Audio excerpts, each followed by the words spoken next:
सभापती महोदय, फेब्रुवारी 2026च्या पहिल्या आठवड्यामध्ये अमरावतीमध्ये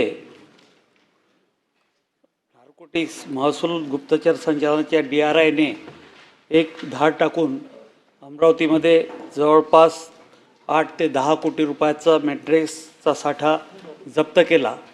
आणि हा ज्यावेळेस त्यांनी रेड टाकली त्यावेळेस अमरावती पोलिसाला फक्त सूचित केलं आणि महत्त्वाची गोष्ट म्हणजे त्या एका ट्रकमध्ये GSTच्या ऑफिसमध्ये आणून हा साठा तिथे ठेवलेला होता आणि त्यांनी पोलिसांना घेऊन तिथं तो साठा जप्त केला। आणि यापूर्वीसुद्धा अमरावतीमध्ये जवळपास 20 म्हणजे 1 वर्षामध्ये 20 गुन्हे या मॅट्रेसच्या संदर्भात दाखल झालेले आहे।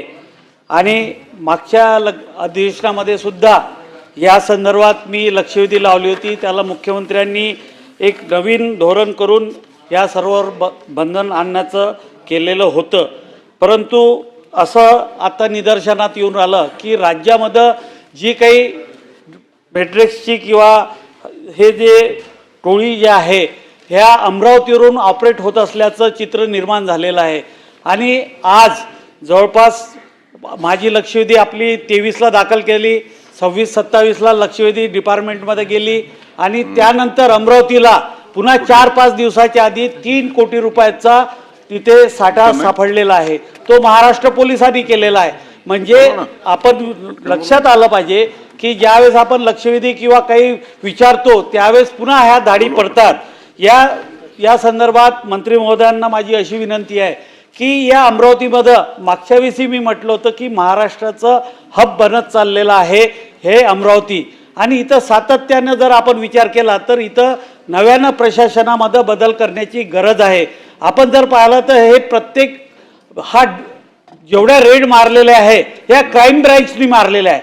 म्हणजे ज्या पोलीस स्टेशनच्या अंतर्गत ह्या रेड पडत आहे तिथं क्राईम ब्रँच रेड मारतो। आणि हे क्राईम ब्रँच म्हणजे आपण क्राईम रेटसाठी क्राईम ब्रँच वापरतो, परंतु इथं जर पाहिलं तर या क्राईम ब्रँचचा रेटच इथं वाढलेला आहे। आणि अमरावतीचं पूर्ण प्रशासन पोलीस प्रशासन ठप्प बसलेलं आहे।